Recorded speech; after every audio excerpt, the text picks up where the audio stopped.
Millionaire sees 8-year-old twin girls crying at his wife's grave. What one says, "Mommy is still alive," reveals a shocking truth. Just before we begin, your presence means a lot. Say hi and share where you're tuning in from only if you want to. The autumn wind whispered through the cemetery's ancient oaks, scattering golden leaves across the quiet pathways. Jackson Hayes pulled his cashmere coat tighter around his broad shoulders as he approached the marble headstone that had become his annual pilgrimage. 10 years as a tech billionaire had hardened him against most emotions. But this day, the anniversary of Eleanor Porter's death, always stripped away his carefully constructed armor. He placed a single white rose on the cold stone, his fingers lingering on the engraved name, Eleanor Porter. 1989-2017. Beloved mother and daughter. His throat tightened as memories flooded back. Her laugh, her brilliance, the way she challenged him when no one else dared. "Another year without answers," he whispered, the words carried away by the wind. Soft sound caught his attention, a whimper barely audible over the rustling leaves. Jackson turned, his steel blue eyes scanning the cemetery until they landed on two small figures huddled beside Eleanor's grave. Two little girls, mirror images of each other with golden curls and tear-stained cheeks, knelt on the damp ground. They couldn't have been more than 8 years old, dressed in matching blue coats that had seen better days. "Mommy's still alive, I know she is," one of them whispered fiercely, her small hand tracing the letters on the headstone. Jackson froze. The words struck him like physical blows. Eleanor had children? Twins? His mind raced, calculating timelines and possibilities. "Emma," the social worker said, "we have to accept it," the other girl said, her voice breaking. "But I don't want to." "They're wrong, Olivia. I feel her. I still feel her." Jackson approached slowly, not wanting to frighten them. "Hello there," he said gently. The girls jerked their heads up, eyes wide with momentary fear that quickly gave way to curiosity. Something about their faces, the shape of their eyes, the determined set of their jaws, struck him with uncomfortable familiarity. "I'm sorry, I didn't mean to startle you," he continued. "I knew Eleanor." The girls exchanged a glance loaded with meaning, a silent communication that only twins could master. "You knew our mom?" asked the one called Emma, her voice suddenly sharp with hope. Jackson nodded, kneeling down to their level despite the expensive fabric of his tailored suit pressing against the damp ground. "I did, a long time ago." "No one believes us," Olivia said suddenly, her small hands clenched into fists. "No one believes that she's still out there." Emma's eyes, startlingly intelligent, studied Jackson's face. "Why do you come here? Everyone else has forgotten her." The question pierced through Jackson's carefully constructed defenses. Why did he come year after year? Eleanor had vanished from his life long before her reported death. Their relationship had burned bright and ended, abruptly leaving only ashes and questions. "I could never forget your mother," he answered truthfully. The girls looked at each other again, that silent twin communication passing between them. "Why does nobody believe us?" Emma asked, her voice small yet defiant. Something inexplicable pulled at Jackson's heart, a connection he couldn't explain, a responsibility he hadn't sought. These children, with their unwavering faith and fierce determination, reminded him of someone, of Eleanor, of himself, before success had calcified his heart. "I'll believe you," he heard himself say, the words surprising him as much as the girls. "Tell me why you think your mother is still alive." Their faces transformed with matching expressions of hope, the first ray of sunlight breaking through storm clouds. In that moment, something fundamental shifted in Jackson Hayes' world. He didn't understand why these children's pain resonated so deeply within him, why their conviction stirred something long dormant in his soul. "You will?" Olivia whispered, her eyes wide with disbelief. Jackson nodded, an unspoken promise forming. "I will. I want to hear everything." Behind them, a woman in a sensible coat approached with concern etched on her face. "Girls, you can't just run off like that." "I'm so sorry, sir, if they've bothered you." but Jackson barely heard her. His eyes remained fixed on the twins' faces, a strange sensation washing over him, like pieces of a puzzle he never knew existed, suddenly revealing. Their edges. They're not bothering me at all, he said firmly. In fact, I think we have a lot to talk about. How many characters would you like for the next chapter? Jackson led the small group to a quiet cafe across from the cemetery. The establishment's warm lighting contrasted sharply with the gray afternoon outside. The woman who had approached them, Martha Wilson, introduced herself as the twins' temporary guardian. I work with family services, she explained quietly while the girls sat at a nearby table, heads bent together in whispered conversation. They've been through so much since Eleanor's accident last year. The foster system is challenging for them. Jackson nodded, his eyes never leaving the twins. How did you know Eleanor? I didn't personally. I was assigned to their case after. Martha hesitated. Emma and Olivia are special children. Brilliant, like their mother apparently was, but they cling to this belief that she's still alive. The therapist says it's their way of coping. A waitress brought hot chocolates for the girls and coffee for the adults. Jackson approached the twins' table, sitting down across from them. Tell me about your mother, he said gently.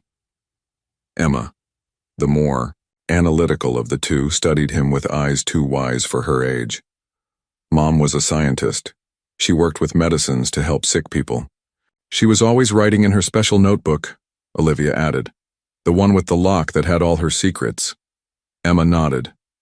Before the accident, she was acting weird, scared.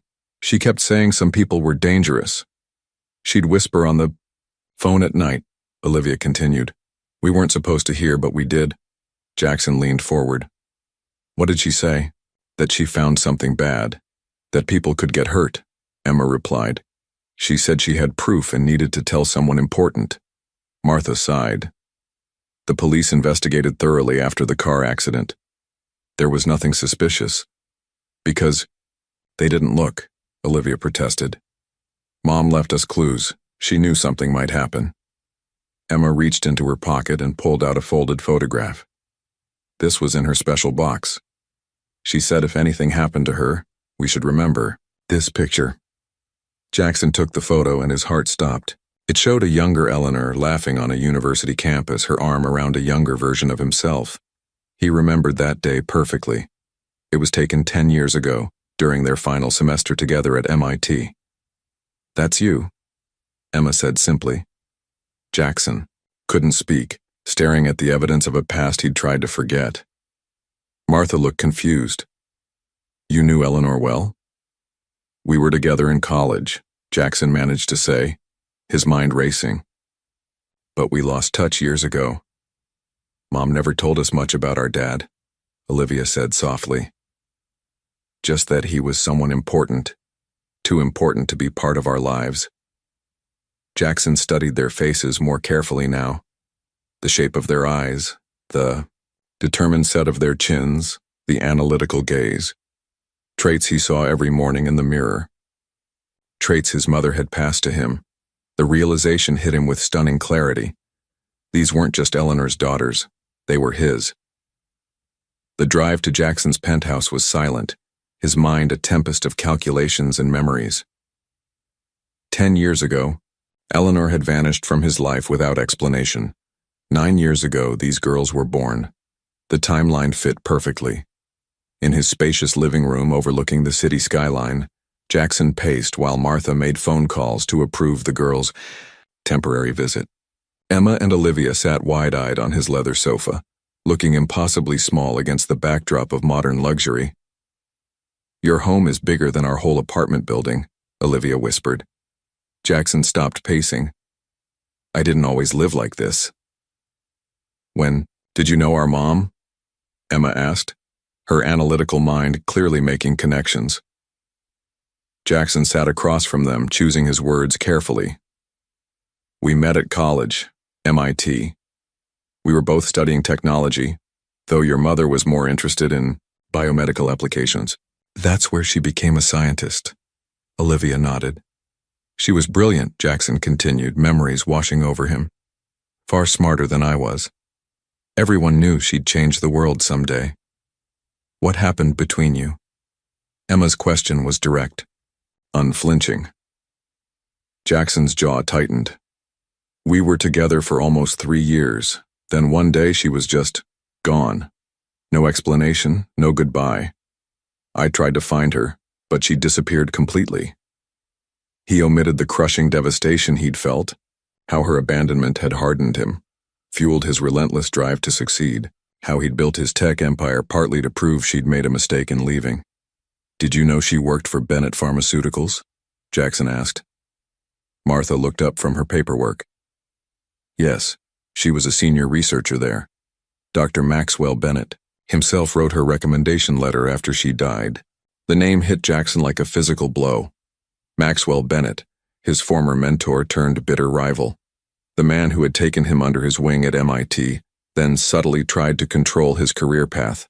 The same man who had always seemed unnervingly interested in Eleanor's research. Bennett, Jackson whispered, pieces clicking into place. He remembered Bennett's frequent comments about Eleanor being a distraction from Jackson's potential. How Bennett had offered Jackson funding for his first startup immediately after Eleanor disappeared. The timing he'd never questioned, because he'd been too consumed by heartbreak and ambition.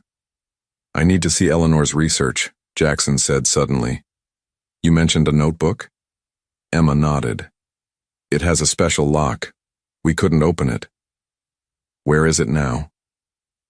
With our things at Martha's house, Olivia replied. Mom said it was important that people's lives depended on what she found.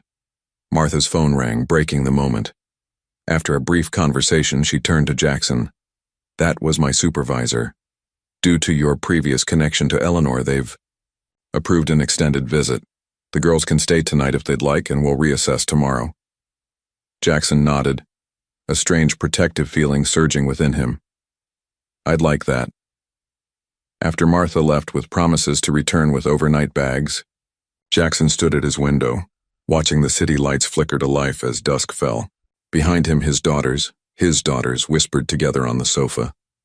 His phone vibrated with a message from an unlisted number.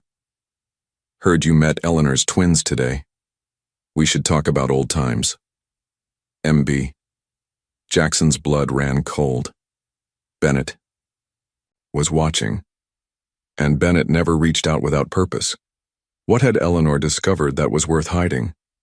What had she died or disappeared to protect? And most importantly, why had Bennett kept him from knowing his own children? When Martha returned with the girls' belongings, Jackson noticed their meager possessions, a small suitcase each, with clothes that had seen better days. Emma clutched a worn backpack protectively against her chest. It's in here, she said once Martha had left, carefully unzipping the bag to reveal a leather-bound journal with an unusual mechanical lock. Mom's special notebook. Jackson examined. The lock, not electronic, but a complex puzzle mechanism. This is brilliant, he murmured. A lock that can't be hacked. We tried to open it, Olivia admitted. But it's too hard. Jackson reached for his phone. I know someone who might help. Within an hour, Camila Rodriguez arrived. His head of security was a former intelligence operative with skills that extended far beyond normal corporate protection. Interesting, Camila said, examining the diary. Reminds me of cryptographic mechanisms from the Cold War era. Your Eleanor was serious about keeping this private. While Camilla worked on the lock, Jackson ordered dinner and showed the twins around the penthouse. Their eyes widened at his home automation system. You make this? Emma asked, watching lights respond to voice commands. My company did. We specialize in intelligent systems that learn from human behavior. Like the robots in Mom's stories? Olivia's eyes brightened. Not quite that advanced, Jackson smiled. Not yet anyway. I've got it, Camilla called from the living room. The diary lay open on the coffee table. The first pages contained research notes, chemical formulations, and molecular diagrams beyond Jackson's expertise. But further in, Eleanor's elegant handwriting shifted to personal entries. March 12th. The phase the 3rd. Trials data doesn't match what was submitted to the FDA. Patient deaths in the original study were recategorized under different causes. Neuralin is dangerous, but Bennett altered the reports. March 20th. Discovered cardiac abnormalities in 18% of patients, not the 2% reported. Bennett personally ordered these findings removed before submission. April 3rd. Bennett knows I've been accessing the original files. Victoria watching me constantly. Must protect the girls. If something happens, the evidence is with Diana. Jackson looked up, his face grim. Eleanor was documenting fraud. Bennett Pharmaceuticals falsified safety data for their flagship drug. That why Mom had to hide? Olivia asked. Before Jackson could answer, his security system alerted him to a visitor. On the monitor, he saw Maxwell Bennett himself standing at his private elevator. Take the girls to the guest room, Jackson told Camilla urgently. Keep them there until he's gone. Bennett entered with the easy confidence of a man accustomed to power. At 60, his silver hair and tailored suit projected authority, but Jackson now recognized the calculated coldness in his eyes. Jackson, Bennett smiled without warmth. Been a while. What do you want, Maxwell? Can an old mentor check in? I hear you've taken an interest in Eleanor Porter's children. Jackson kept his expression neutral. News travels fast.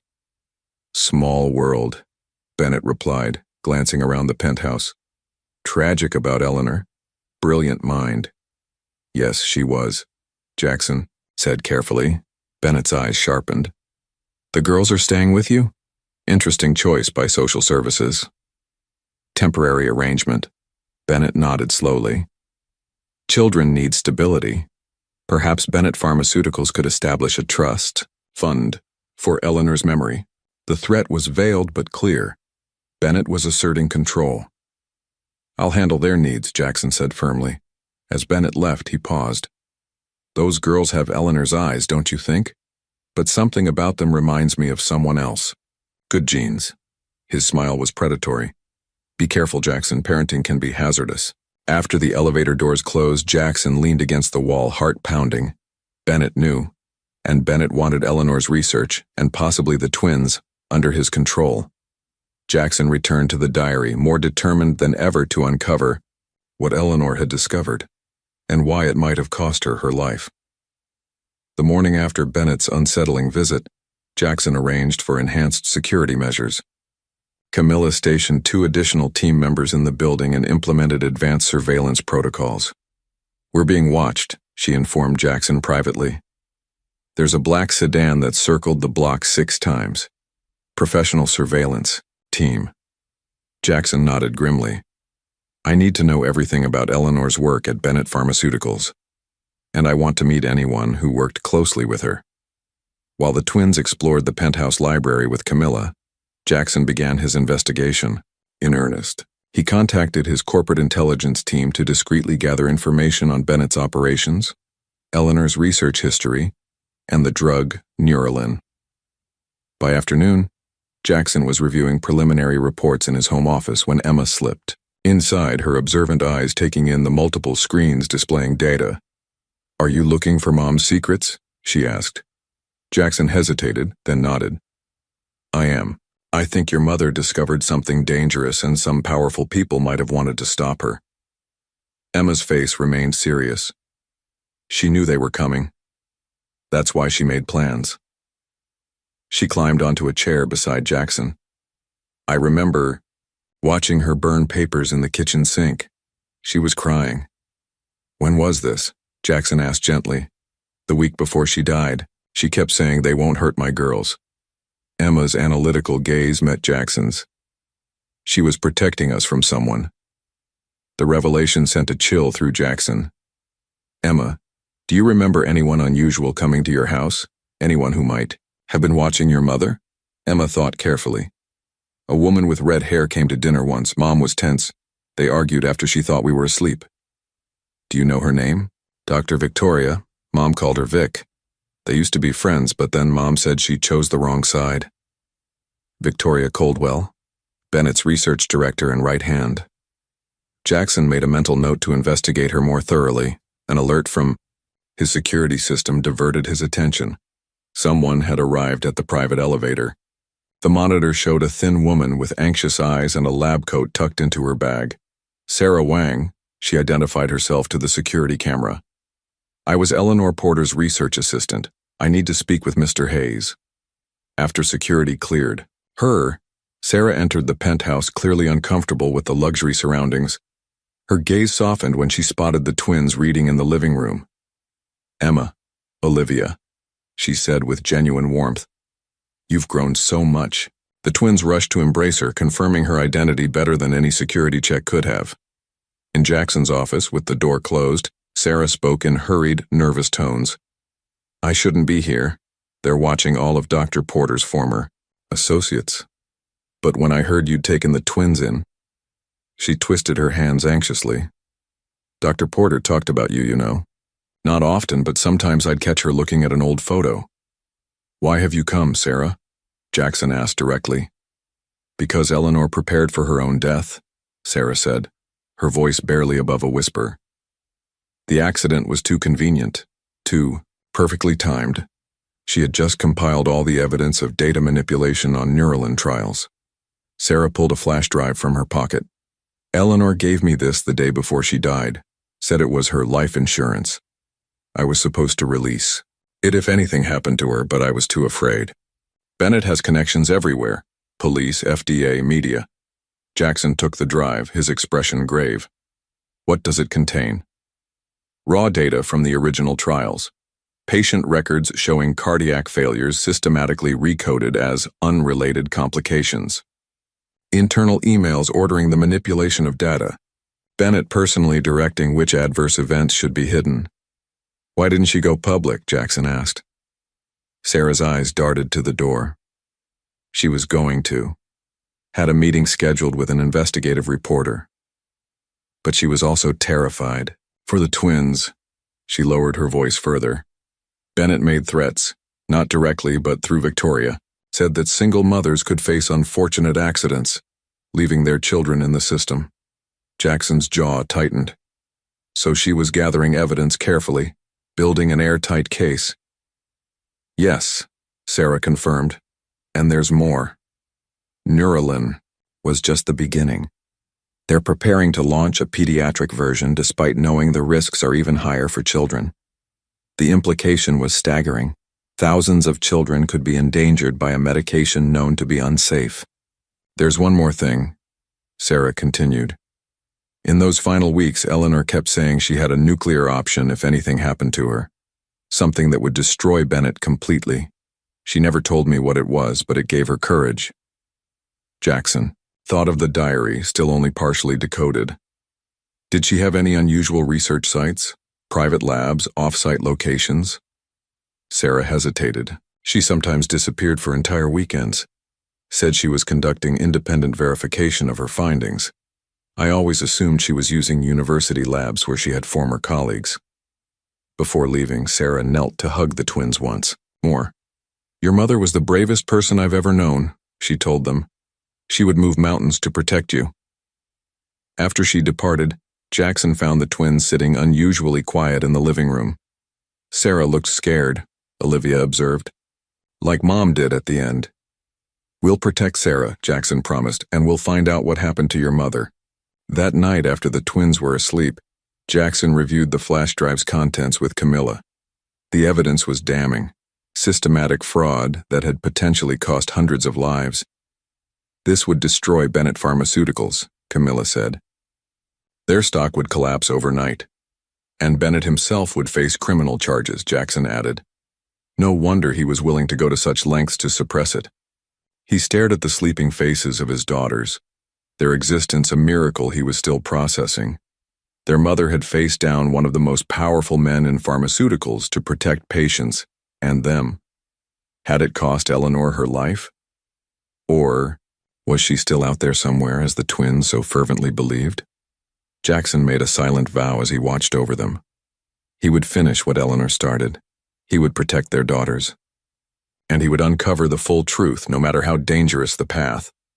The headquarters of Bennett Pharmaceuticals rose like a gleaming monolith above the city skyline, its glass facade reflecting the morning sun. Jackson studied it from across the street. remembering how he'd once admired the building as a symbol of scientific progress. Now he saw it differently, a fortress hiding corruption. Inside his car, he reviewed his strategy. With the twins safely at his penthouse under Camilla's protection, he could focus on infiltrating Bennett's operation.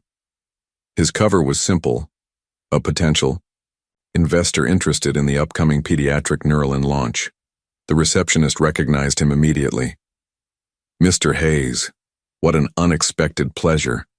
Dr. Bennett didn't mention you were visiting today." A spur-of-the-moment decision. Jackson smiled disarmingly. "Is he available?" Bennett wasn't, but his second-in-command was. Victoria Coldwell greeted Jackson with professional courtesy that didn't reach her calculating eyes. "What brings a tech billionaire to our humble pharmaceutical company?" she asked, leading him through the research wing. "Looking to diversify?" "Something like that," Jackson replied. "I'm particularly interested in Neuralin. I hear the pediatric version is nearly ready for market." Victoria's smile tightened slightly. "Our most promising development. Trials have been extraordinarily successful, so I've heard. Though some might say suspiciously so." Jackson watched her reaction carefully. A flash of tension crossed her face before she recovered.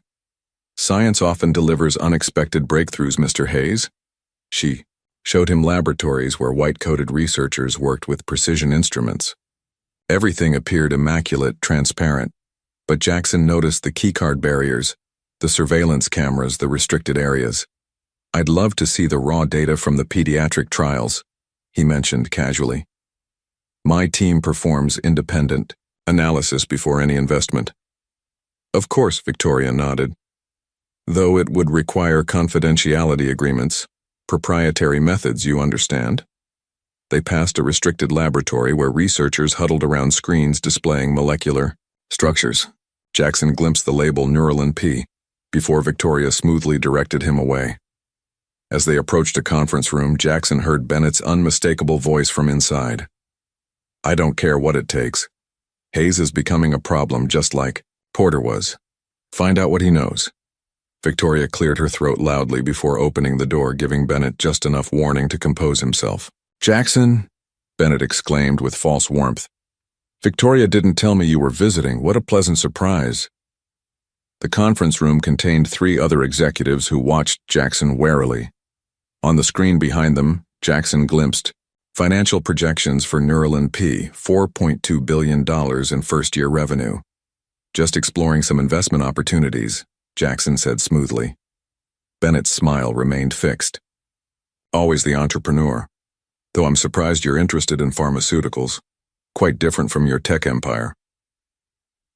"I go where the opportunities are," Jackson replied. "Though I believe in thorough due diligence. Safety profiles. Proper testing procedures." Something dangerous flickered in Bennett's eyes. "Our safety standards are impeccable, perhaps beyond what a tech executive would understand." The threat remained unspoken, but clear throughout their conversation. When Jackson departed, Bennett walked him to the elevator. "Curious timing for your interest in my company," Bennett remarked. "Right after taking in Eleanor's twins. Quite the coincidence." "I don't believe in coincidences," Jackson replied evenly. Bennett's mask slipped momentarily. "Neither do I. Some questions are better left unexplored, Jackson, for everyone's benefit." As the elevator doors closed, Jackson heard Bennett's final words. "Remember, children need stability. It would be tragic if anything disrupted that." Outside, Jackson noticed the security team photographing his departure. His phone buzzed with a message from Camilla. "You need to see this. Found financial records. Bennett made 6 payments to the driver who hit Eleanor's car." Jackson's resolve hardened. Eleanor's accident had been no accident at all. "I don't talk to billionaires," Diana Chen declared, barely looking up from her laptop at the corner table of the busy coffee shop, especially ones with ties to Big Pharma. Jackson sat down uninvited. "I don't have ties to Bennett Pharmaceuticals, but Eleanor Porter did, and she was trying to contact you before she died." The investigative reporter's fingers paused over her keyboard, her expression betraying nothing. "Eleanor Porter, the scientist who died in a car accident last year." The scientist who discovered Bennett was hiding deadly side effects of Neuralin, Jackson corrected. The scientist who had scheduled a meeting with you the day after her supposed accident. Diana closed her laptop. Alleged accident. And how would you know about any meeting? Instead of answering, Jackson placed a flash drive on the table. Raw data from the original Neuralin trials. Patient deaths systematically recategorized. Internal emails ordering the concealment of adverse effects. And financial records showing payments to the driver who hit Eleanor's car. Diana didn't touch the drive. Why bring this to me? You have enough resources to buy a media company if you wanted to publish this. Because Eleanor trusted you, and because Bennett has connections in traditional media channels that might suppress the story. Jackson leaned forward. Also, I believe you already have part of what Eleanor was gathering. Diana's carefully neutral expression confirmed his suspicion. What's your stake in this, Hayes? You build AI systems, why care about a pharmaceutical scandal? Jackson hesitated, then decided on the truth. Eleanor Porter's twin daughters are mine. I didn't know they existed until 3 days ago. Diana studied him with new interest. That changes things. But if what you're implying is true, that Bennett orchestrated her death, then you've put those girls in danger by taking them in. They were already in danger, Jackson replied, and I need to know if their mother is truly dead. You think she's alive? Diana asked incredulously. The twins believe it. And I've discovered her body was never properly identified. The accident left it supposedly unrecognizable, and the medical examiner was pressured to expedite the process. Jackson pulled out his phone showing her crime scene photos he'd obtained. The car was completely incinerated. Forensics shows accelerants were used. It wasn't an accident, it was staged. Diana was fully engaged now. You need Detective Marcus Lewis. He was lead investigator initially, but got pulled off the case when he raised questions about inconsistencies. Can you arrange a meeting? Diana nodded slowly. I'll contact him. But if we do this, we do it my way. No corporate cover-ups, no settling quietly, no matter how ugly it gets. That's exactly what I want, Jackson assured her. The full truth, publicly exposed. Later that evening, Jackson found Emma sitting alone in the penthouse library, studying Eleanor's diary with intense concentration. Any breakthroughs? He asked gently. She looked up with eyes so like his own. Mom used different coding systems for different sections. This part talks about the White Room where she did special research. Emma pointed to a diagram. I think it's not in the main building. Jackson sat beside her, impressed by her analytical mind. You're very good at puzzles. Mom taught us. She said sometimes the most important things have to be hidden in plain sight. Emma hesitated. She also said if anything happened to her, we should find the man in the photograph. Me? Jackson asked softly. Emma nodded. She kept your picture in her special box, the one with important things. She looked at him directly. Were you our dad? Is that why she kept your picture? The directness of her question caught Jackson off guard. Before he could answer, Olivia appeared in the doorway. Emma, that was supposed to be a secret until we were sure, she exclaimed. Jackson looked between his daughters, his heart constricting.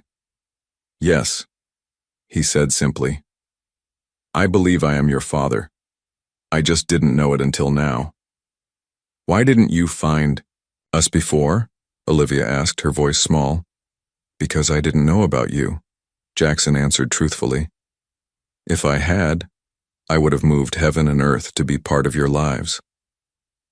The three sat in momentary silence, the weight of what might have been hanging between them.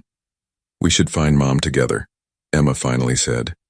As a family, Central Park stretched before them in autumn glory, a mosaic of red and gold beneath a crisp blue sky. Jackson watched Emma and Olivia race ahead on the path, their identical blue coats fluttering behind them like wings. He'd insisted on buying them new clothes, though they'd protested they didn't need fancy things. 3 days into their unexpected cohabitation, Jackson was still adjusting to fatherhood. The twins had a routine they'd established in foster care. Emma always tied both their shoelaces. Olivia always poured their juice. They communicated in half sentences and knowing glances, a private language he couldn't yet decipher. "They're remarkable," said Detective Marcus Lewis, walking beside Jackson. The former lead investigator on Eleanor's case was a weathered man with observant eyes and a reputation for integrity. "Porter raised them well." "She did everything well," Jackson replied quietly. "That was Eleanor. Brilliant, thorough, uncompromising." Lewis nodded. "That's what first raised my flags about the accident. Too neat, too convenient. The fire burned hot enough to destroy DNA evidence. The brake lines were cut, but in a way that would only fail at high speed. Professional job," Jackson concluded. "Extremely. When I tried to investigate further, I was reassigned. My captain cited resource allocation, but the order came from higher up." Lewis watched the twins now feeding ducks by the pond. "Diana Chen showed me what you've gathered. It's compelling, but still circumstantial. We need something that directly connects Bennett to the orchestration of the accident." "We're working on it," Jackson assured him. "My team is tracking the financial transactions to the driver." A shrill scream interrupted their conversation. Jackson's head snapped toward the pond where Olivia had ventured onto a decorative footbridge. The wooden railing had given way, and she now dangled precariously over the water. Jackson sprinted across the grass, heart pounding. He reached the bridge in seconds, lunging forward to grasp Olivia's wrist just as her grip failed. The momentum nearly pulled him in as well, but he braced himself against the remaining railing and hauled her up to safety. Olivia clung to him, shaking, her face pressed against his chest. Jackson held her tightly, the reality of how quickly he could have lost her hitting him with physical force.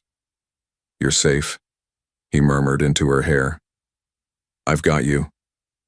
Emma crashed into them, wrapping her arms around both. "Livy, you're okay."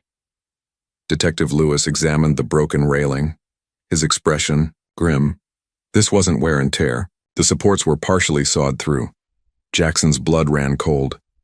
He gathered both girls closer, scanning the park for watching eyes. "We're leaving. Now." Back at the penthouse with security doubled, Jackson sat with the twins in the living room. Olivia had recovered from her scare with remarkable resilience, though she stayed closer to him than before. "You saved me," she said matter-of-factly, like the dad in Mom's stories. "What stories?" Jackson asked. "Mom told us bedtime stories about a brave inventor who built amazing machines to help people," Emma explained. "He always saved the day. When things got scary." "She said he lived far away, building important things," Olivia added. "But someday he might come back." Jackson's throat tightened. Despite everything, Eleanor had created a hero for their daughters, not a villain. "Did she tell you anything else about him?" he asked carefully. The twins exchanged one of their communicative glances. "She said we had his eyes," Emma answered. "And his brain for puzzles." "And his stubborn chin," Olivia added with a small smile. That night, after tucking them into bed in the guest room they shared, Jackson found himself overwhelmed by emotions he'd suppressed for years. He sat in his darkened office, staring at the city lights, remembering Eleanor as she'd been in their MIT days. Brilliant, passionate, principled. The only person who'd ever truly challenged him. Had she discovered she was pregnant after leaving? Had Bennett somehow forced her away from him? The timeline fit.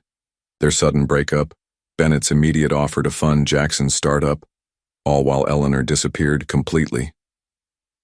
A soft knock interrupted his thoughts. Emma stood in the doorway in pajamas too big for her slender frame. "Can't sleep?" Jackson asked. She shook her head, patting across the room to climb into the chair opposite his. "Olivia wants to know if you would have loved us," she said directly. "If you had known." The question pierced Jackson's carefully constructed defenses. "More than anything in this world," he answered, his voice rough with emotion. Emma studied him with those analytical eyes so like his own. "I think Mom still loves you," she said finally. "She cried sometimes looking at your picture."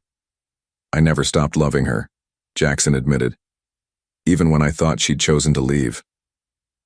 "Will you tell us about when you met her?" Emma asked. And so Jackson began the story of how he'd first encountered Eleanor Porter in an advanced robotics class, how she'd challenged his algorithm and improved it in one elegant stroke, how they'd stayed in the lab until dawn arguing theoretical approaches that would later become the foundation of his first patents. As he spoke, Olivia appeared silently in the doorway, listening. Eventually, both twins fell asleep on the large office sofa. Jackson covered them with a blanket, watching their peaceful faces. "I'll find your mother," he whispered. "Whatever it takes." Crystal chandeliers cast a golden glow over the annual Pharmaceutical Innovation Gala, where industry elites gathered in black tie and evening gowns. Jackson adjusted his bow tie, scanning the ballroom. Diana Chen had secured him an invitation as her source for a feature on pharmaceutical philanthropy.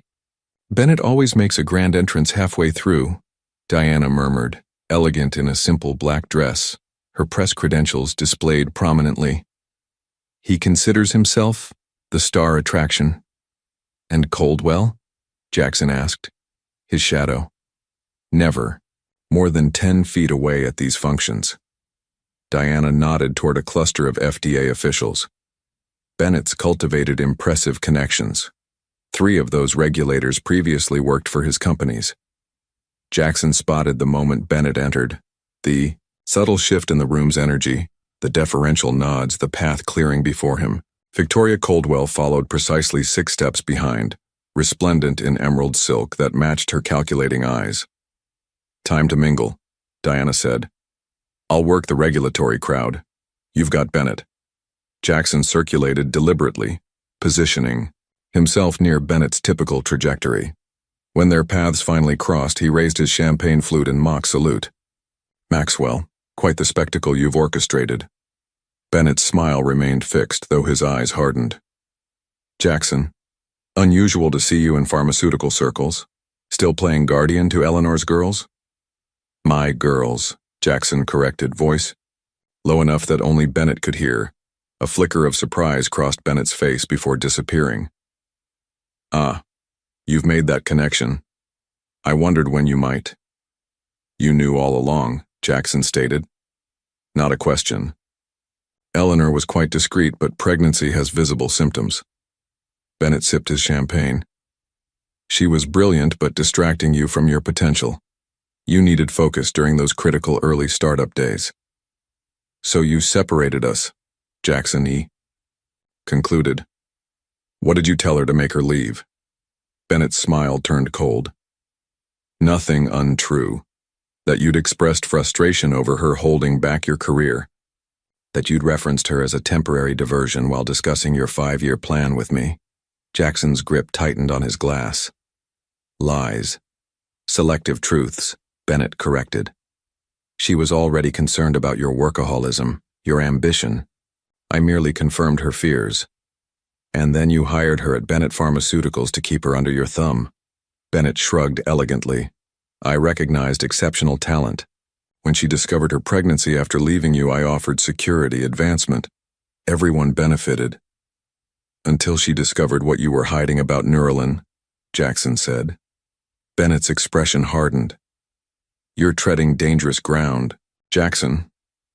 Eleanor made similar missteps. Accidents happen to those who don't understand their place in the ecosystem." Jackson stepped closer. "Was her death another selective truth you orchestrated?" "The official record stands," Bennett replied, coldly. "I'd be careful about spreading unfounded accusations. Think of the twins.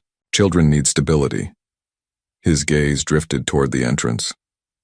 "Speaking of which, I hear social services has questions about your sudden interest in guardianship." Before Jackson could respond, Victoria Coldwell appeared at Bennett's side, whispering urgently in his ear. Bennett's face darkened. "If you'll excuse me," he said tersely.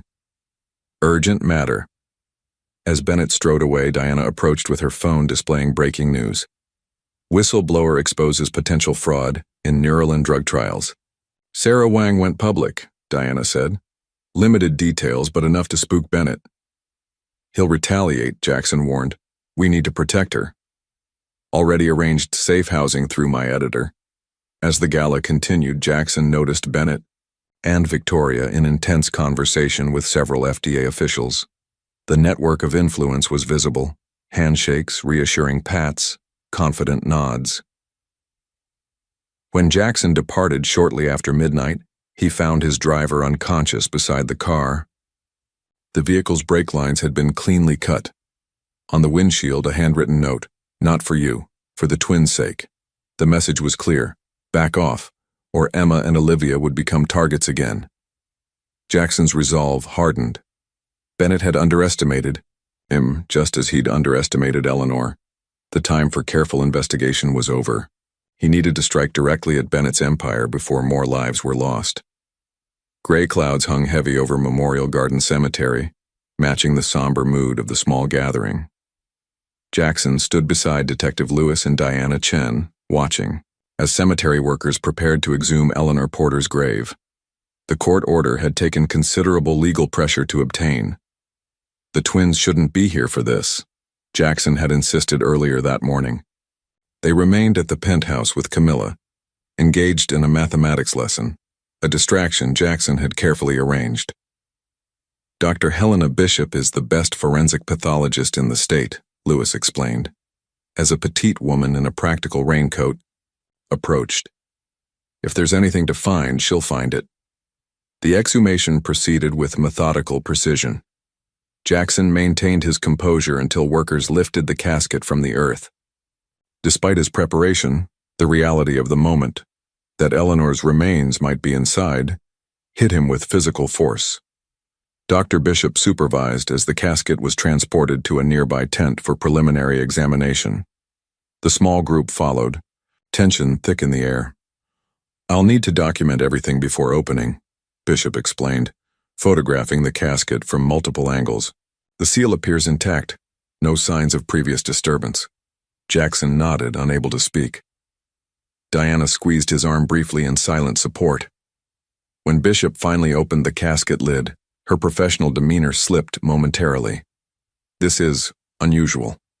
Instead of human remains, the casket contained several sandbags arranged in a roughly human shape."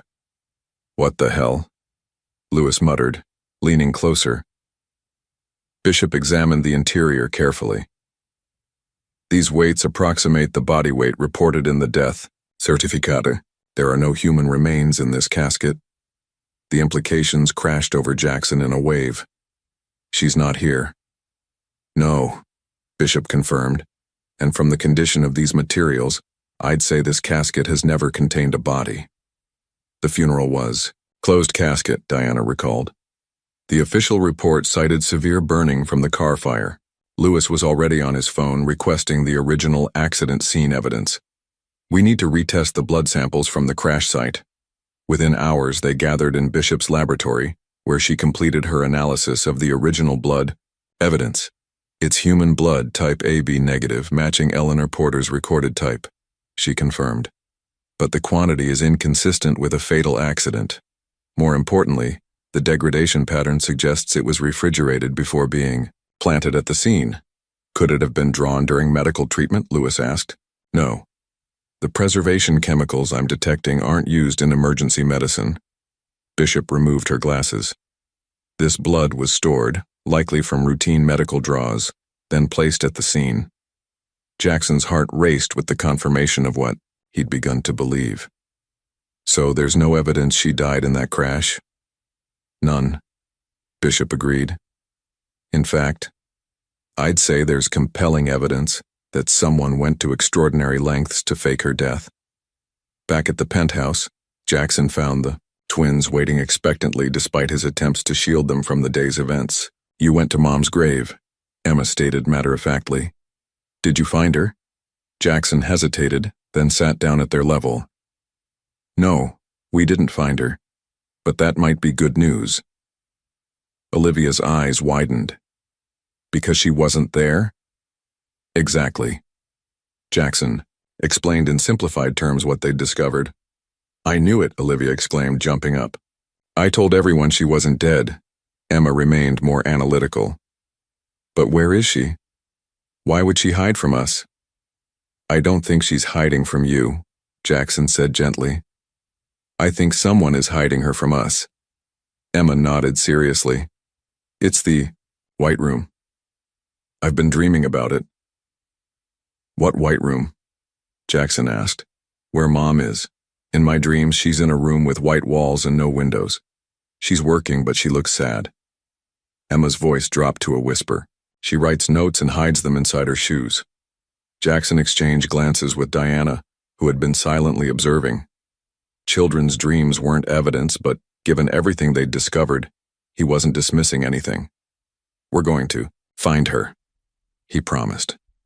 And when we do, no one will separate our family again. The press conference room at the Grand Meridian Hotel buzzed with anticipation. Journalists from major outlets adjusted cameras and checked recording equipment, responding to the cryptic invitation, Groundbreaking Pharmaceutical Industry Expose, Bennett Pharmaceuticals Investigation. Behind the scenes, Jackson reviewed his presentation with Diana. Once we start this, there's no going back. Bennett will use every resource to discredit us. That's why we're doing it this way, Diana replied. Too public for them to suppress, too many outlets for them to control. Your tech background gives you credibility they can't easily dismiss. Detective Lewis entered the preparation room. Just got word. The FBI has opened a formal investigation based on the evidence we submitted. They're preparing warrants for Bennett Pharmaceuticals servers. Sarah Wang sat nervously in the corner reviewing her talking points. As Eleanor's former research assistant, her testimony was crucial. Dr. Porter would be proud of this, she said quietly. This is what she wanted. The truth exposed, patients protected. At precisely 10 a.m., Jackson stepped to the podium, camera flashes erupting around him. The tech billionaire rarely gave press conferences, ensuring maximum attention. Thank all you for coming, he began. What I'm about to share will shock many of you.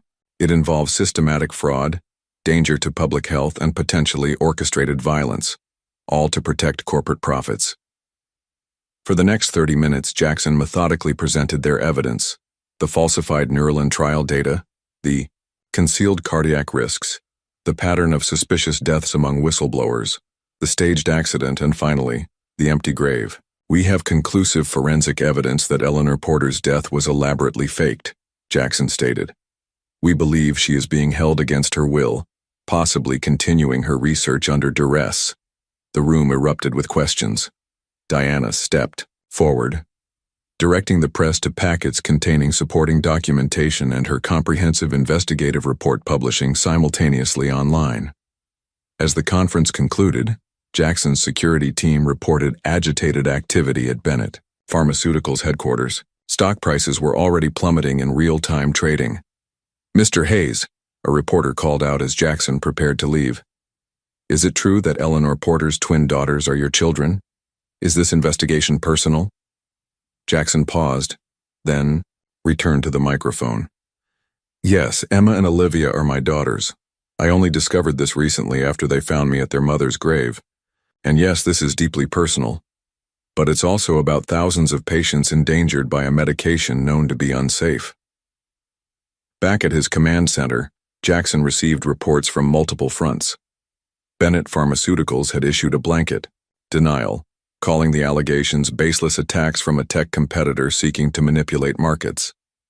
The FBI had executed their first warrants, and most significantly, Victoria Coldwell had contacted Diana's editor, seeking immunity in exchange for information. She's breaking ranks, Diana said excitedly.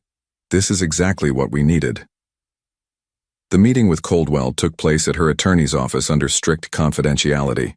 Her composure had cracked, replaced by the nervousness of someone who recognized a sinking ship.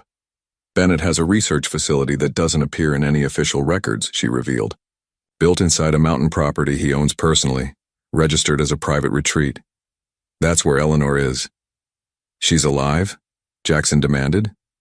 Coldwell nodded. Bennett couldn't risk killing her.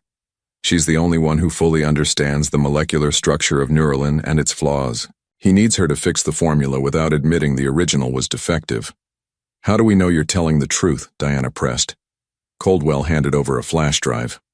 Security footage, access codes, facility blueprints, everything you need to find her. Why help us now? Jackson asked. Because Bennett is planning to disappear with his contingency plan, Coldwell replied grimly. Taking Eleanor to an overseas location. The transport is scheduled for tomorrow night. Once she's out of the country, you'll never find her. Jackson studied the facility blueprints while his team verified Coldwell's information.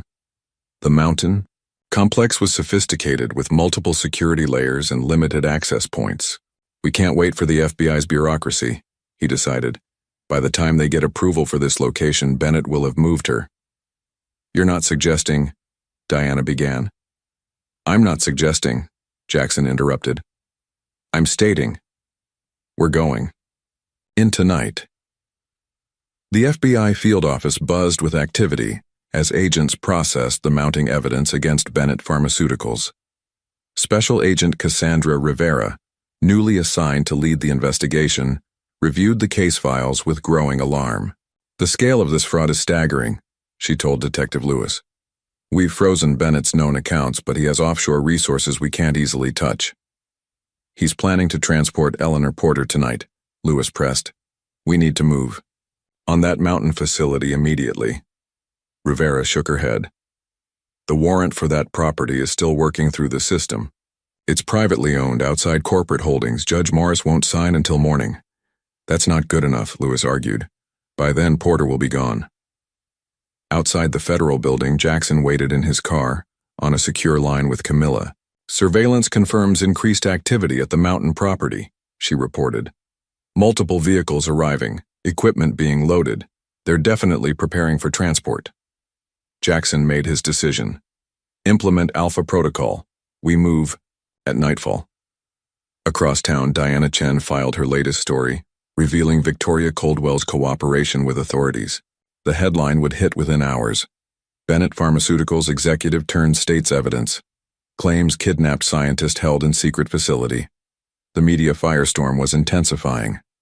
Bennett Pharmaceuticals stock had been suspended from trading after falling 30%. Patients were flooding physicians' offices with concerns about Neuralin. The FDA had announced an emergency review. At Jackson's penthouse, he briefed his assembled team, former military specialist from his corporate security division, each selected for discretion and skill. This is not a corporate operation, he emphasized. This is a rescue mission. Our sole objective is extracting Dr. Porter safely. Martha Wilson, the twins' social worker, had arrived earlier to stay with Emma and Olivia. Jackson found them in the library, heads bent over Eleanor's diary. We decoded more symbols, Emma announced. These coordinates match the mountain Ms. Diana talked about. Jackson knelt to their level. I have to go away tonight just for a little while. You're going to find Mom, Olivia stated with certainty. I'm going to try, he confirmed. I need you both to stay here where it's safe with Martha and the security team. Emma studied him with those analytical eyes. Promise you'll bring her back. I promise to do everything in my power, Jackson answered honestly. If you find her, Olivia said, tell her we never stopped looking. As dusk fell, Maxwell Bennett paced his private office at the mountain complex, watching security feeds with growing agitation. His carefully constructed empire was unraveling by the hour. The helicopter is fueled and ready, his head of security reported. We can depart with Dr. Porter at 2200 hours. And the research data? Bennett demanded. Being compiled now. Dr. Porter is finishing the final molecular analysis. Bennett nodded tersely. Once we reach the Cayman facility, initiate the server wipe protocol here. Nothing recoverable. In the laboratory 3 levels below, Eleanor Porter worked with mechanical precision, her face thin and pale from a year, in captivity. Her hands moved expertly across sophisticated equipment, completing the refinements to the Neuralin formula that Bennett had demanded. A guard stood by the door, watching impassively. Eleanor had learned their routines over months of observation, shift changes, security patterns, moments of inattention. She had been waiting, planning, ever since she'd seen Jackson's face on a news broadcast 3 days earlier. Something about the twins. Something that had given her the first spark of hope in a year. She carefully removed a tiny sample of the corrected formula. concealing it in a capsule she'd prepared weeks ago. Whatever happened tonight, this evidence would survive. On the mountainside, Jackson's team approached under cover of darkness. Their thermal imaging identified 22 security personnel patrolling the perimeter. The facility entrance resembled a luxury mountain home, its reinforced doors disguised with architectural elegance. "Security system is military grade," Camilla reported through their encrypted comms. "I'm accessing the bypass codes Coldwell provided now." The first alarm was silenced before it triggered. The outer doors opened with a pneumatic hiss. The team entered swiftly, neutralizing 2 guards with non-lethal tactics. "Splitly takes teams 3 and 4 to secure the helicopter pad and vehicle bay," Jackson ordered. "No one leaves this facility." They descended through the complex, encountering sporadic resistance. Most security personnel surrendered when faced with superior numbers and the realization that their employer's protection was evaporating. 3 levels down, they reached the research wing. Through reinforced glass, Jackson finally saw her, Eleanor, thin and tired but unmistakably alive, working at a laboratory station. His heart slammed against his ribs at the sight. When their team breached the laboratory doors, the guard reached for his weapon but quickly surrendered when outmanned. Eleanor looked up, shock replacing her clinical concentration. "Jackson?" Her voice was barely audible, disbelief etched on her features. "Eleanor." He crossed the room in 3 strides. "We need to get you out of here. Now." She stared at him as if seeing a ghost. "Is this another of Bennett's manipulations?" "No," Jackson said firmly. "It's a rescue. Your daughters led me to you." "Emma and Olivia?" Tears filled her eyes. "They're safe?" "They're safe. They never believed you were dead." Jackson reached for her hand. "They sent me to find you." Eleanor's composure finally broke. She grabbed a small case from beneath her workstation. "We have to take this. Proof of what Bennett did. The corrected formula that shows he knew the original was flawed." Alarms suddenly blared throughout the facility. "Perimeter breach," came Camilla's voice through comms. "Additional hostiles approaching. Looks like Bennett's private security contractors." "FBI just arrived too," reported another team member. "They're engaging the new hostiles." "Status on Bennett?" Jackson demanded. "Located on the helipad level. Attempting extraction." Jackson led Eleanor toward the exit, their team maintaining protective formation. The sounds of conflict echoed through the corridors, Bennett's arriving reinforcements clashing with both Jackson's team and the FBI agents who had arrived after obtaining their emergency warrant. They reached the upper level to find chaos, FBI, agents securing the facility, Bennett's security team members being detained, and Maxwell Bennett himself in handcuffs, his face contorted with fury as he was led to a federal vehicle. "This is a misunderstanding," Bennett was insisting to the stone-faced agents.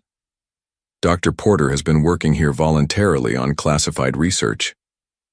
When Bennett spotted Eleanor emerging with Jackson, his facade cracked completely. "You ungrateful bitch, I made you. I protected your research." Eleanor approached him with quiet dignity. "You falsified data and endangered thousands of patients. You separated me from my children. There's nothing you can say that matters anymore." Special Agent Rivera intercepted them. "Dr. Porter, we need to get you medical attention and take your statement." "Of course," Eleanor agreed, "but first I need to see my daughters." Dawn was breaking as they reached Jackson's penthouse. Eleanor had been examined by medical personnel, given preliminary clearance, and provided an initial statement to the FBI. The full debriefing would wait. Rivera had understood the priority of reuniting the family. The elevator doors opened to reveal Emma and Olivia waiting in their pajamas, Martha standing anxiously behind them. For a moment everyone froze in a tableau of disbelief. "Mom," Olivia whispered. Eleanor dropped to her knees, arms outstretched.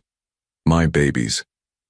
The twins crashed into her embrace with sobs of joy, the 3 clinging to each other as if afraid they might be separated again. Jackson stood back, his own vision blurring with tears as he watched them reunite. "We knew you weren't gone," Emma said fiercely. "We found your clues." "And we found Dad," Olivia added, reaching a hand toward Jackson. Eleanor looked up at him over the girls' heads, questions in her eyes. Jackson nodded gently, confirming what she'd clearly guessed from Olivia's words. They had much to discuss, years of manipulation and deception to unravel. But for now, this moment was enough. Their family, impossibly reunited against all odds.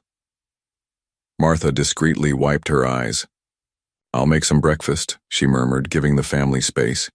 The sun rose over the city skyline, illuminating the penthouse in golden light. Outside, news helicopters circled Bennett Pharmaceuticals' headquarters as federal agents continued their raid. Justice was in motion. Truth was emerging from darkness. And in a quiet moment amid the chaos, a family that had been fractured by greed and power found its way back together, guided by the unwavering belief of two small girls who had refused to accept the lie they'd been told. The next few days passed in a whirlwind of medical examinations, FBI debriefings, and media frenzy. Eleanor's miraculous return dominated headlines across the nation, her story of captivity and forced research generating public outrage. Bennett Pharmaceuticals stock was suspended indefinitely as investigations expanded to include international regulatory agencies. Through it all, Jackson ensured Eleanor and the twins remained protected in his penthouse, shielding them from the media circus. Private physicians monitored Eleanor's recovery, while specialized trauma counselors helped the family begin the healing process. On the third evening after the rescue, Jackson found Eleanor alone on the terrace, watching the sunset over the city skyline. Her slender frame seemed fragile in the fading light, but her eyes held the same fierce intelligence he remembered. "The girls finally fell asleep," he said, joining her by the railing. "They've been fighting it, afraid you might disappear again." Eleanor nodded, her gaze distant. "I've been afraid of the same thing, that I'll wake up back in that laboratory." "You're safe now," Jackson assured her. "Bennett's bail was denied. The evidence is overwhelming." They stood in silence for a moment, the weight of their shared history and separated years hanging between them. "Jackson," Eleanor finally said, turning to face him, "I never would have kept the twins from you if I'd had a choice. You need to know that." "I'm beginning to understand," he replied carefully. "Victoria Coldwell has been cooperating extensively. She confirmed that Bennett orchestrated our separation, threatened you when you discovered you were pregnant." Eleanor's eyes glistened with tears. "He showed me messages, emails, all fabricated, making it clear you didn't want family complications derailing your career. When I tried to contact you anyway, he threatened the girls directly." "And when you discovered the Neuralin fraud?" Jackson prompted gently. "He made it clear what would happen to the twins if I went public." Eleanor's voice hardened. "So I built my case secretly, created safeguards. I was so careful, but somehow he discovered my meeting with Diana." "The staged accident," Jackson concluded. Eleanor nodded. "They intercepted me after I dropped the girls at school. I woke up in the mountain facility. Bennett explained how thoroughly he'd faked my death, showed me news reports of my funeral. He said if I tried to escape, the twins would have a real funeral to attend." Jackson's hands tightened on the railing. "I should have looked for you years ago, should have questioned what happened between us." "We both believed Bennett's lies," Eleanor said softly. "He manipulated us masterfully." Inside the penthouse, Emma appeared in the doorway, rubbing sleepy eyes. "Mom? Dad? Are you still here?" They turned in unison, both moving instinctively toward their daughter. Eleanor reached her first, kneeling to embrace her. "We're both here, sweetheart. We're not going anywhere." "Olivia had a bad dream," Emma explained. "She needs you too." They found Olivia curled in her bed, tears streaking her face. When she saw them all together, she launched herself into their collective embrace. "I dreamed the bad man took Mom away again," she whispered. "No one will ever separate us again," Jackson promised, holding his family close. "We're together now." Later, after the twins had fallen back asleep, Eleanor and Jackson sat in the living room, photo albums spread before them. Martha had retrieved them from Eleanor's sealed apartment.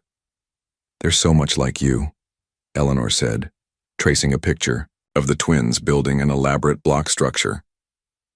Emma's analytical mind, Olivia's determination.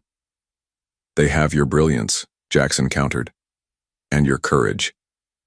Eleanor paused at a photo of herself pregnant, standing by a window with hands protectively over her belly. "I wanted to tell you so many times, even wrote letters I never sent." "We can't recover those years," Jackson said gently, "but we can move forward." "As what?" Eleanor asked, the question that had hovered unspoken between them. "As a family," Jackson answered simply, "whatever form that takes." In the quiet nighttime hours, they began rebuilding the trust that Bennett had systematically destroyed between them, one honest conversation at a time. 3 weeks after Eleanor's rescue, Jackson stood on the porch of a seaside cottage watching Emma and Olivia race along the shoreline. Their laughter carried on the salt breeze, a sound that still caused his heart to swell with wonder. They were his daughters, a miracle he was only beginning to fully comprehend. The beachfront property in a quiet coastal town was far from the calm city's chaos. Jackson had purchased it within days of Eleanor's return, recognizing their need for privacy and healing away from media scrutiny and painful memories. The trial preparations against Maxwell Bennett dominated national headlines. His empire was crumbling as investigations uncovered decades of fraud across multiple medications. Former employees came forward daily with new allegations. The FBI had frozen his assets worldwide. Justice was progressing, but recovery was a more delicate process. "They look happy," Eleanor said, joining Jackson on the porch. Her color had improved with each passing day, strength returning to her frame, though shadows still lingered in her eyes at unexpected moments. "They are resilient," Jackson replied. "Like their mother." Eleanor smiled faintly. "And stubborn like their father." Inside the cottage, their legal teams had departed after finalizing paperwork, establishing a foundation to support victims of pharmaceutical fraud. Eleanor's corrected Neuralin formula would be made available to all manufacturers, potentially saving thousands of lives. "Diana called," Eleanor mentioned. "Her expose on Bennett's broader corruption has been nominated for a Pulitzer." Jackson nodded. "She deserves it. Without her, we might never have found you." They watched the twins building an elaborate sandcastle, their coordination seamless, communicating through glances and half-words in their private twin language. "They need stability now," Eleanor said quietly. "After everything they've been through." "What do you need, Eleanor?" Jackson asked, the question they'd been carefully navigating for weeks.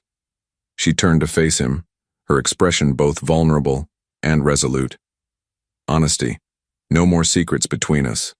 Bennett exploited our weaknesses because we weren't transparent with each other." "I was obsessed with success," Jackson acknowledged. "Building my company consumed me. I can see why you believed I wouldn't want the complication of family." "And I was too proud to demand answers," Eleanor countered. "Too quick to accept that you'd moved on without me." Their hands found each other's on the porch railing, the contact tentative but intentional. "The twins want us to be a family," Eleanor continued. "They've been dropping hints about sharing a home permanently." Jackson smiled. "Subtle ones, like Olivia asking if I'll be their real dad forever, and Emma designing bedroom layouts for all of us?" Eleanor laughed softly. "They get their directness from you." "What do you want, Eleanor?" Jackson asked, his voice gentle but serious. She considered the question, watching their daughters by the shoreline. "I want to rebuild what Bennett stole from us, not necessarily returning to the past, but creating something new, something honest." "Co-parenting? Friendship?" Jackson pressed carefully. Eleanor met his gaze directly. "I think we both know there's still more between us than that." Before Jackson could respond, the twins came racing up the beach path, faces flushed with excitement. "Dad, Mom, come see our castle," Olivia called. "It has a moat with real water." "And a laboratory wing," Emma added seriously, "for Mom's research." And a computer room for Dad's inventions, Olivia finished. Jackson and Eleanor exchanged glances, both recognizing the not-so-subtle symbolism of their daughter's creation. "We're coming," Eleanor called back, her fingers still entwined with Jackson's. That evening, after the twins were asleep in their new rooms filled with books and toys, Eleanor and Jackson sat on the porch swing, a comfortable silence between them. "I filed the paperwork to legally establish paternity," Jackson said. "If that's agreeable to you." Eleanor nodded. "The girls need that security." "And I've been thinking about your research," he continued. "The Hayes Porter Foundation will need a brilliant scientific director." "Are you offering me a job, Mr. Hayes?" Eleanor asked with a hint of her old spark. "I'm offering you a partnership," he corrected. "Equal control, shared mission." Eleanor smiled. "I accept." Under the stars, they began mapping their future, not rushing to reclaim what was lost but carefully building something stronger. Bennett had manipulated their past, but he would not define their future. 1 year later, the Hayes Porter family stood together on the same cemetery grounds where their journey had begun. The morning sunlight filtered through autumn leaves, casting dappled shadows across the now empty plot where Eleanor's headstone had once stood. "It feels strange to visit my own grave," Eleanor remarked, placing a bouquet of white roses on the grass. "Not your grave," Emma corrected firmly. "Just a place that helped us find each other." The past year had transformed them all. Eleanor had reclaimed her health and professional standing, now directing breakthrough research at the Hayes Porter Foundation. Jackson had shifted his corporate priorities, dedicating significant resources to healthcare ethics and patient advocacy. The twins had blossomed in their stable environment, their exceptional minds nurtured by both parents. "Bennett's sentencing is tomorrow," Jackson said quietly. Eleanor nodded. 15 years minimum, the prosecutor says. No possibility of early parole. "Is it enough?" Olivia asked, her young face serious beyond her years. "The important thing isn't his punishment," Eleanor explained, kneeling to her daughter's level. "It's that the truth came to light. Thousands of patients now have safer medication because of what happened." In the distance, they spotted Diana Chen approaching with Detective Lewis. The unlikely allies had become part of their extended family circle through the shared ordeal. "The Murdoch family sends their thanks," Diana told them, referencing one of many families who had lost loved ones to Neuralin's hidden side effects. "Their lawsuit settlement will cover their children's education through college. And the FDA has implemented the new clinical trial transparency protocols you recommended," Lewis added. "They're calling it the Porter Standard internally." After a moment of respectful silence at the gravesite, they moved toward their waiting cars. The cemetery visit had become a ritual, not to mourn, but to commemorate the beginning of their journey back to each other. That evening, Eleanor stood at the podium of a medical ethics conference, addressing an auditorium filled with researchers, physicians, and policymakers. "Truth in science is not a luxury. It's a necessity," she stated, her voice steady and passionate. "When we compromise data for profit, we betray the fundamental covenant between medicine and humanity." In the front row, Jackson watched with pride, the twins beside him taking careful notes in matching journals. Emma had already demonstrated remarkable aptitude for biomedical concepts, while Olivia showed natural talent for advocacy and communication. Different strengths, complementary purposes, much like their parents. Back at their seaside home later that night with the twins asleep, Eleanor and Jackson sat on their favorite porch swing, watching moonlight dance across the waves. "I filed the final paperwork today," Jackson said, taking Eleanor's hand. "The adoption is official. Emma and Olivia Hayes Porter." Eleanor smiled. "They've been practicing writing their new names for weeks." "There's one more name change I've been considering," Jackson continued, his voice uncharacteristically hesitant. Eleanor turned to face him, eyes questioning. From his pocket, Jackson produced a small velvet box. Inside was a ring, not ostentatious despite his wealth, but elegant in its simplicity, a deep blue sapphire that matched their daughter's eyes. "We've rebuilt our family piece by piece this year," he said softly. We've healed old wounds and created something stronger than what was broken. Eleanor's eyes glistened in the moonlight. Are you asking what I think you're asking? I'm asking if you'll make it official, Jackson replied. Not because of the girls, not because of our shared past, but because this year has shown me that what I feel for you now is even stronger than before. Eleanor took the ring, turning it gently in the moonlight. We're different people than we were 10 years ago. Better people, Jackson agreed. With clearer priorities. The girls will be impossible once they hear about this. Eleanor laughed softly. They've been plotting this outcome for months. Is that a yes? Jackson asked. Eleanor slipped the ring onto her finger. It's a yes. They sealed their promise with a kiss, the sound of waves providing gentle accompaniment to this new beginning. Inside the house, two small figures crept back from the window where they'd been spying, exchanging triumphant smiles. Finally, whispered Olivia. Statistically inevitable, Emma agreed with satisfaction. The twins returned to their beds, secure in the knowledge that their family, once fractured by lies, was now whole, strengthened by truth and bound together, by love that had survived the most determined efforts to destroy it. The truth, as Emma and Olivia had always known, had finally found its way into the light.